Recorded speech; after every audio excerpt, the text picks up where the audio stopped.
Hi friends, இன்றைக்கி நம்ம வீட்டில் லஞ்சுக்கு என்னென்ன ரெசிபி செஞ்சுருக்கோன்னு பார்க்கலாமா? மாங்காய் கொஞ்சம் பழுத்த மாதிரி இருந்துச்சு, அதை கட் பண்ணி வச்சுட்டோம். அது கூட பார்த்திங்கன்னா மாதம்பட்டி ரெங்கராஜ் அவங்க ஸ்டைலில் உருளைக்கிழங்கு கத்திரிக்காய் போட்டு ஒரு வறுவல் மாதிரி செஞ்சுருந்தோம். கூடவே வெங்காயம் தக்காளி மிளகாத்தூள் மட்டும் போட்டு சவுச்சவில் ஒரு பொரியல் மாதிரி செஞ்சுருந்தோம். இது கூட பார்த்திங்க அப்படின்னா கேரட் பொரியல் செஞ்சுருந்தோம். தேங்காய் பூ பச்சை மிளகாலாம் போட்டு நம்ம எப்பவும் செய்வோம்ல அதே மாதிரி செஞ்சுட்டு குழம்பெல்லாம் வைக்கல. காய் நிறையா இருக்கனால சிம்பிளாக ரசம் மட்டும்தான் இன்றைக்கி வச்சுருந்தோம்.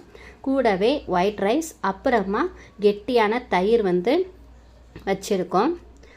இன்னொரு காயை மறந்துட்டேன் பார்த்தீங்களா? இது கூட இன்னும் ஒரே ஒரு காய் வச்சுருந்தோம். அது என்ன அப்படின்னா அவரைக்காய் கத்திரிக்காய் போட்டு மசால் காய் மாதிரி செஞ்சுருந்தோம். இது சிம்பிளாக இன்றைக்கி நம்ம செஞ்ச எல்லா ரெசிபிஸுமே சிம்பிளாக செஞ்சோன்னா டேஸ்ட் அல்டிமேட்டாக இருக்கும். இதில் உங்களுக்கு எந்த காய் ரொம்ப பிடிக்கும் அப்படின்னு சொல்லி மறக்காமல் கமெண்ட் செக்ஷனில் கமெண்ட் பண்ணுங்கள். அப்புறமா இன்றைக்கி நம்ம வீட்டில் என்னென்ன லஞ்ச் மெனு அப்படின்னு சொல்லியும் கமெண்ட் பண்ணுங்கள். Tata, bye bye.